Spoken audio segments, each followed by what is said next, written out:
Welcome back, guys. In a lot of companies, they have a practice of sending target letters to their dealers every year informing them about the expected target for the next financial year. In this video, I will teach you how to build dynamic target letters and will also teach you how to save all of them as PDF files with the help of VBA coding. Before I start with the lesson, let me demonstrate what exactly the sheet does. So this is my target letter. I just have to select the customer code, and based on my selection, the sheet automatically builds itself. So once I select the customer code, the name of the concerned person, the targets for the achieved targets for the last 3 years, the maximum target out of the last 3 years, then there's a small line graph, then I've got a label which is dynamic based on the maximum target. This changes every time a new dealer is selected, and then the final label showing the actual target for the next year is displayed. Before I start off with the lesson, let me show you what the master file looks like. Now, this is where all the information is derived from. I've got the dealer codes, the dealer names, the achieved targets for the year 2011, 12 and 13. Now let's build the sheet from scratch.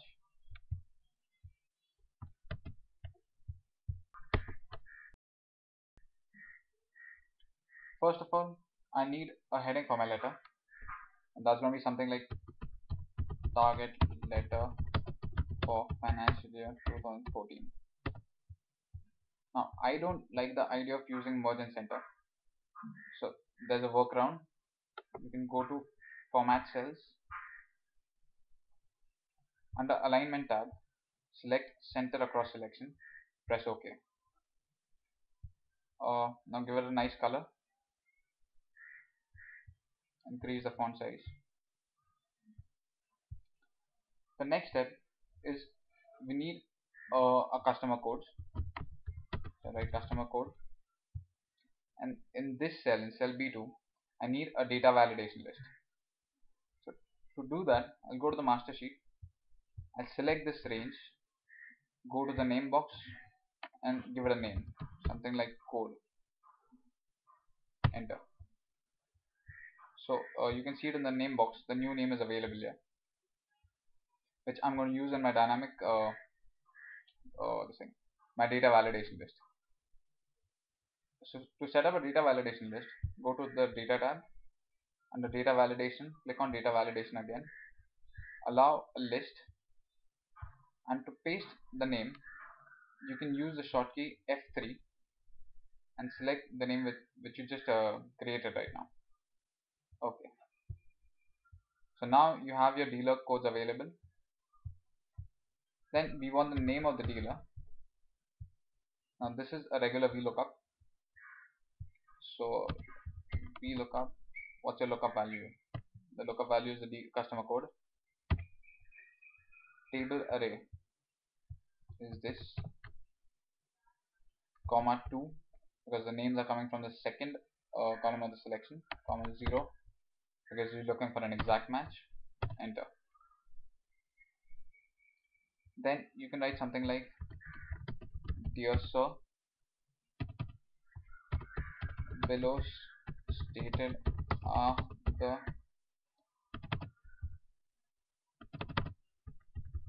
achieved targets for financial years 2011 to 2013. Then you can write the years 2011, 2012,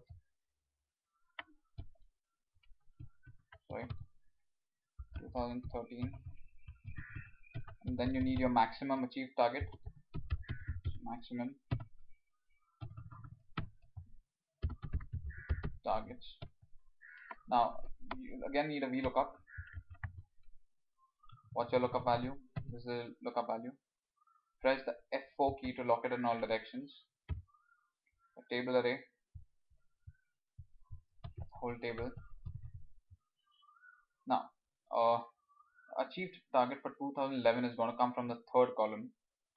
So comma 3, comma 0, bracket close, enter.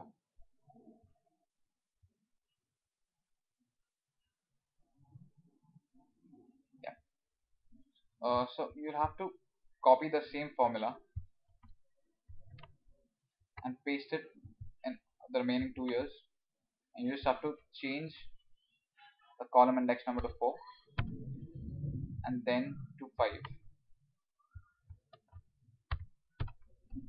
and then you need the maximum of all 3 years. So I'll use the max function. And next step is to give it currency formatting. To do that, I'm going to use the shortkeys Control Shift 4. Okay. So the next step is to give it colors, make it look slightly better. Go on the Home tab, select some color. I'll use the same color which I just used. Uh, Now I'm also going to apply some conditional formatting to this. I'm going to use icons, something like this.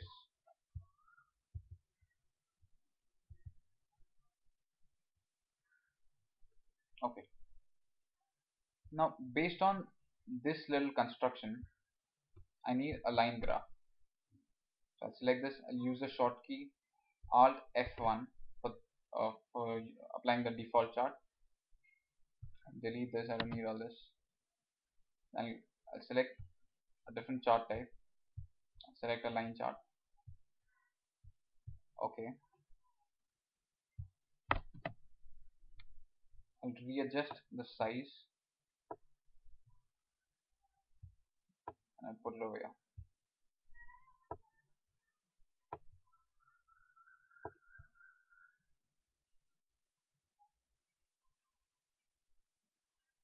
Okay.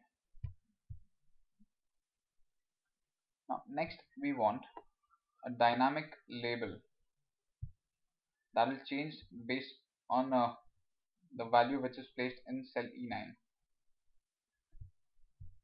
So I want to write something like the target for the financial year 2014 will be 10% more than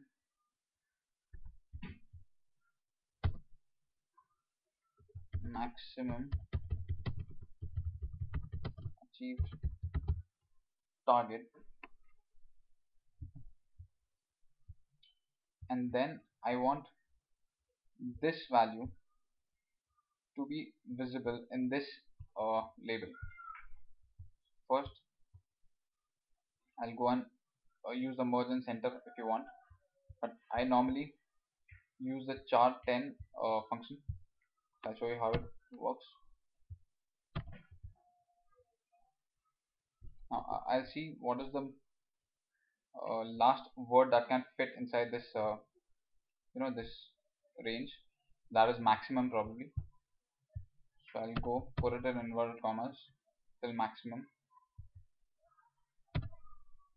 Then I'll use a join symbol, the ampersand symbol, and chart 10. Now this is a function if you want to have two lines in the same cell, and again the join symbol, then achieved target, and I'll write something like the dollar symbol, and again the join symbol, and then I'll join with cell E9. Enter. Now you can see that it is still going out of the range. So even if you use the chart 10 function, you have to still use the wrap text.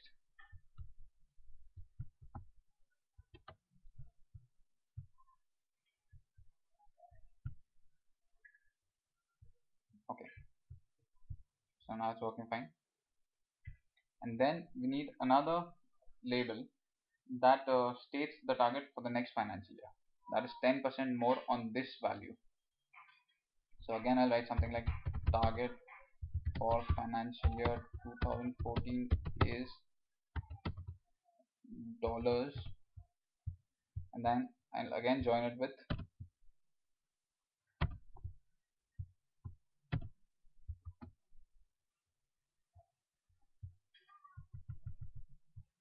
this this value multiplied by 110%. Okay, again the same trick, center across selection. Okay, I'll make it bold, give it a nice color. So now my letter is prepared. So if I change the customer code, the sheet will build itself accordingly. Now the last step is to write a code to automatically save all of them as PDF files. To do that, I'll have to enter the Visual Basic editor. To do that, you can go to the developer tab and click on Visual Basic, or use the shortkeys Alt F11. I'll start by inserting a new module. I'll start by writing the words option explicit.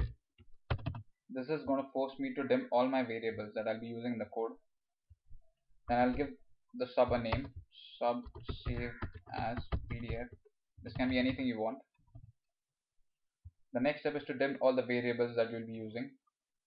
So dim lr for last row as integer. Now these variable names can be anything you want. And c1 as integer. This is for the counter for the for loop. And the next is format as worksheet.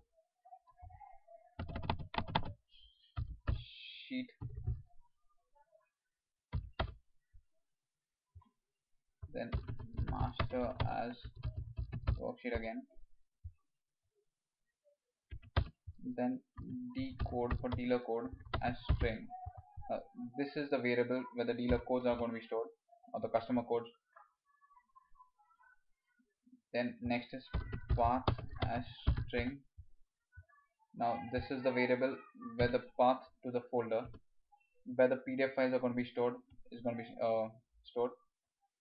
And then full name as string. Alright, so these are all our variables. Then I'll set my worksheet objects. Set format is equal to this workbook dot worksheets inside inverted commas lesson 10. Now you have to be extremely precise on the sheet names, and I'll copy the same for the master sheet. This workbook master. This is basically these names, these sheet names.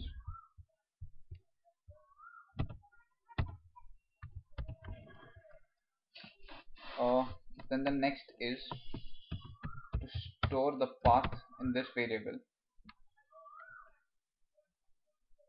So I'll open this folder, I'll copy this address, go to my code again, and inside inverted commas I'll store the path. Then I'll have to somehow figure out the last row on the master sheet that is used. So I'll have to run the loop that many times. So for example, if my last row is 11, so this is my last dealer, so I'll have to run the same loop from row second to row 11.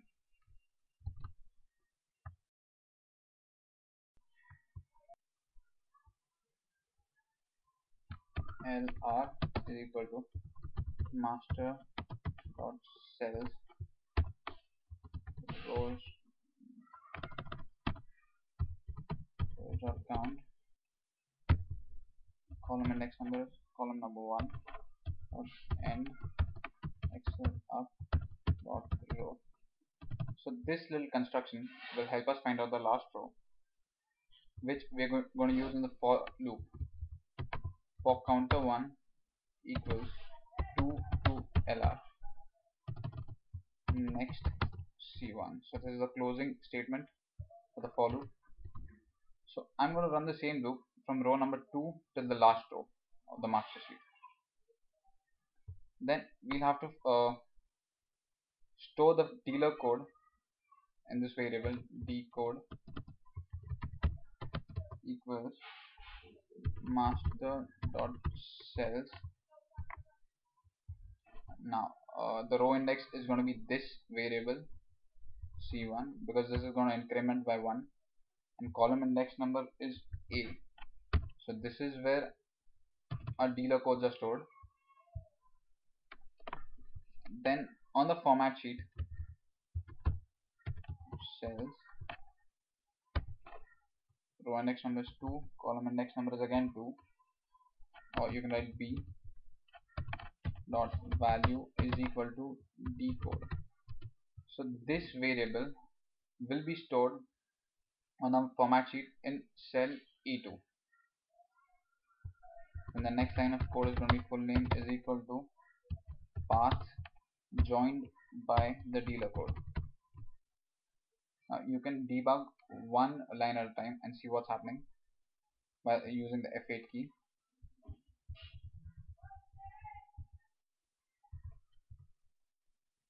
So the first dealer code value stored in this variable, which is carry forward to a format sheet, and then the full name is something like this. Now this is how the PDF file is going to be stored.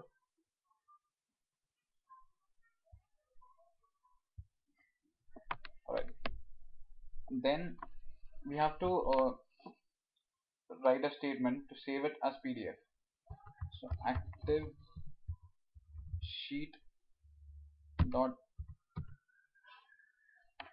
export as fixed format XL type PDF. Then you have to specify the file name. File name will be this variable full name.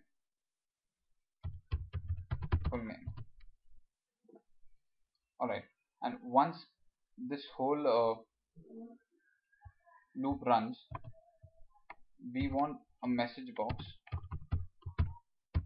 confirming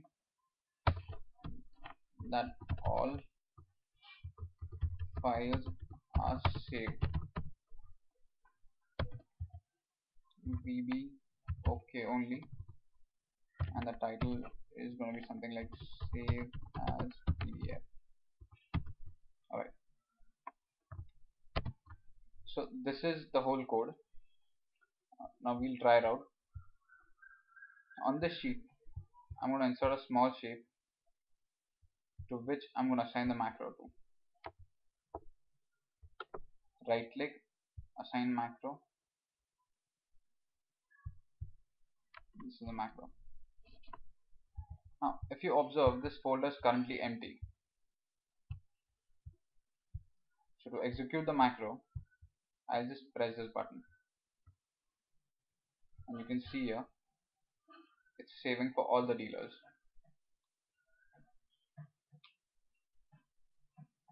Alright, this is a message box. Go to the folder, and you'll be able to see all the PDF files. You just open one of them and see, and all your target letters are ready. I hope my video helped. Thank you.